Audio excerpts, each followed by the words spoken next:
En fait, donc c'est un film qui est inspiré c'est un film qui est inspiré d'un fait réel. Mhm. Et j'ai parmi mes amis les plus proches donc un monteur et réalisateur aussi de films qui est Mhm. fiancé avec une Ukrainienne et qui est allé en vacances là-bas pour la première fois à l'été 2013. Mhm. Et quand il revient en septembre, il me montre ces vidéos qui sont en ligne, qui sont toujours en ligne, où des homosexuels sont tabassés, humiliés et tout ça et tout ça. Et donc on commence à se renseigner. Puis petit à petit, en fait, le film est venu vraiment instinctivement et naturellement. Ça a résonné en nous. On a commencé à faire une histoire Mhm. sur un bout de papier et puis ça a fini sur ce film. Donc on a eu 1 mois et demi pour préparer tout le Mhm. tournage et pour écrire le scénario. En fait, on voulait aller très vite parce qu'on voulait pas préparer le film et puis bah voilà, ne pas avoir les visas, ne Mhm. pas avoir la possibilité de le faire tout simplement. Donc on a décidé de faire un petit film, comme on dit, avec Mhm. très peu d'argent, très peu de moyens et d'adapter ça à ce qu'on a envie de raconter. Donc on a tourné très rapidement avec du matériel très léger, avec une équipe très réduite. Et voilà, on a tourné sur 11 jours en tout et Mhm. on est très content du résultat. Ok, très bien. J'ai pas vraiment, et je vais parler au nom de l'équipe, on n'a pas vraiment lancé le film et le tournage comme des oraux européens qui voulaient donner des leçons de Mhm. morale et de vie à des cultures différentes à la nôtre. Mhm. Donc ce qui s'est passé, c'est qu'on avait envie de faire un film, donc de raconter une histoire, de donner des émotions au spectateur, de donner une matière à réflexion. C'est pour moi les ingrédients d'un bon film. Mhm. Si le spectateur, en un sens, est diverti, en un sens, je dis bien, parce que c'est pas Mhm. un divertissement comme on l'entend aujourd'hui, Mhm.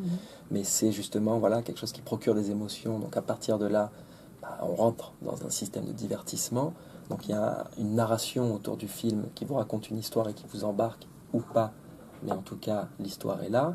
Et puis il y a cette histoire de réflexion derrière, parce qu'effectivement faire un film sur la tolérance, c'est large. Tous les films, je pense, tous les films veulent montrer, enfin, veulent mettre en avant un bon côté ou un mauvais côté de l'humanité et donc être un film en quelque sorte enfin être un film humaniste quoi et donc Mhm. engagé. J'ai cette impression-là. Après, peut-être que je me trompe, mais en tout cas, c'est depuis le début de l'art, c'est ça le but, quoi. Donc, enfin, à aucun moment on s'est dit on va changer le monde, on va faire un film sur ça, sur ci. Enfin, donc voilà. Donc notre but c'était vraiment de faire un film et d'avoir en toile de fond cette histoire vraie, ces actes Mhm.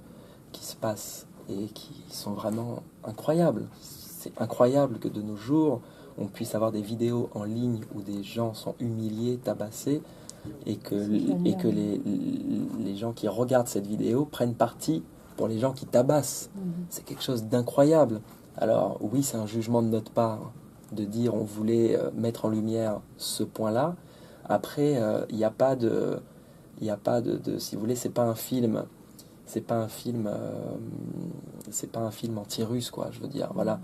on n'en est pas là. C'est un film qui pourrait se passer n'importe où. C'est un film qui pourrait se passer n'importe quand. J'allais dire je l'espère, mais non, je l'espère Mhm. pas. Mais je veux dire, c'est voilà, c'est pas un fait, une histoire propre à la Russie aujourd'hui. Des mecs qui utilisent la loi du plus Mhm. fort pour humilier, tabasser et puis se sentir plus grand, ça date pas d'hier et malheureusement ça va pas Mhm. s'arrêter demain. Donc c'est un combat perpétuel comme ça et après bon voilà, c'était notre toile de fond, mais voilà. En fait, D'accord. donc le film interpelle le spectateur. Le film a été Mhm. conçu pour interpeller le spectateur et donc le placer vraiment comme le quatrième pilier un petit peu du film, quoi. Donc on a le scénariste, donc en l'occurrence les scénaristes. Mhm. Je vais les citer: Constance Fischbach, Frédéric Jean-Jacques, Anthony Robin et moi-même, plus Mhm. les acteurs qui ont adapté les dialogues du français au russe. Mhm. Ensuite, il y a le réalisateur, le monteur, Anthony Robin, donc le réalisateur moi-même, le monteur Anthony Robin, et le spectateur, pour moi, Mhm. pour ce film. C'est-à-dire qu'en fait, l'interprétation est tellement large, les clés qu'on a laissées ouvrent tellement de portes différentes, que pour chaque spectateur, il a vu un film différent. C'est souvent le cas, mais Mhm. à ce point-là, c'est quand même assez rare de nos jours enfin, on peut parler avec 50 personnes n'auront pas vu le même film. Vraiment, moi, je l'ai pratiqué. J'ai pratiqué dans plusieurs pays du monde à travers les festivals qu'on a fait et les débats que j'ai eu la chance de faire. C'est incroyable. Moi, il m'est arrivé des débats dans des pays où une personne se levait pour critiquer le film en étant énervé et une autre personne se levait pour lui répondre et lui dire qu'il n'avait rien compris et qu'effectivement c'était un film avec plein d'espoir et tout ça. Mais voilà, je trouve ça intéressant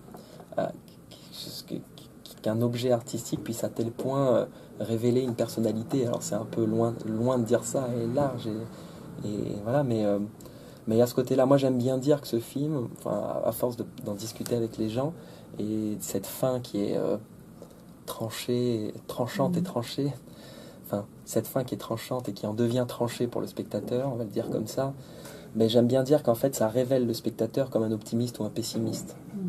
Et voilà, donc pour continuer cet engagement-là du spectateur à travers le film, on a décidé de lancer donc une application et aussi pour élargir les possibilités de discussion autour de ce film indépendant, donc qui est difficile à distribuer, qui est difficile à promouvoir, qui est difficile à vendre tout simplement. Donc on s'est dit qu'on allait utiliser les ressources d'aujourd'hui mises à disposition par Internet. Et grâce à François Dupont, donc, qui est le distributeur du film et qui vient de la publicité, on a décidé de mettre en place une application virale où en fait le spectateur peut se placer sur l'affiche du film, derrière la tâche qui représente cette affiche. Donc l'acteur principal qui est sous cette tâche, il est retiré au profit de vous ou de n'importe quel internaute. Et avec un petit message personnalisé derrière, cet internaute peut décider de s'ériger pour les droits humains et ce qu'il a envie de défendre. Et voilà, donc c'est une application qui est en ligne aujourd'hui, que vous pouvez faire, donc qui est largement partagée. Et voilà, donc c'est une application qui est mondiale. Et voilà. Et là, ce truc que vous voyez ici, en fait, ça nous permet de le poser par terre et de faire une promotion, je crois que c'est un nom, enfin je sais pas, ça s'appelle une campagne au propre ou quelque chose comme ça. Et avec un Karcher, en fait, on lave le parterre. Et du coup, on lave le parterre avec cette tâche. Et ça fait que pendant 10 ou 15 jours, cette tâche reste plus propre que toute la crasse qu'il y a autour. Et du coup, est visible par les gens au sol quand ils marchent. Et donc voilà, ça nous permet de trouver des petites astuces comme ça pour donner une visibilité au film. Et pour éviter les affichages qui sont en masse et qui sont hors de prix et qui aujourd'hui sont quand même plus ou moins dépassés parce que c'est quand même assez difficile de calculer un rendement à ces affichages, et vu le prix, on préfère jouer sur le côté digital et viral et mondial. Ok, merci. Merci à vous.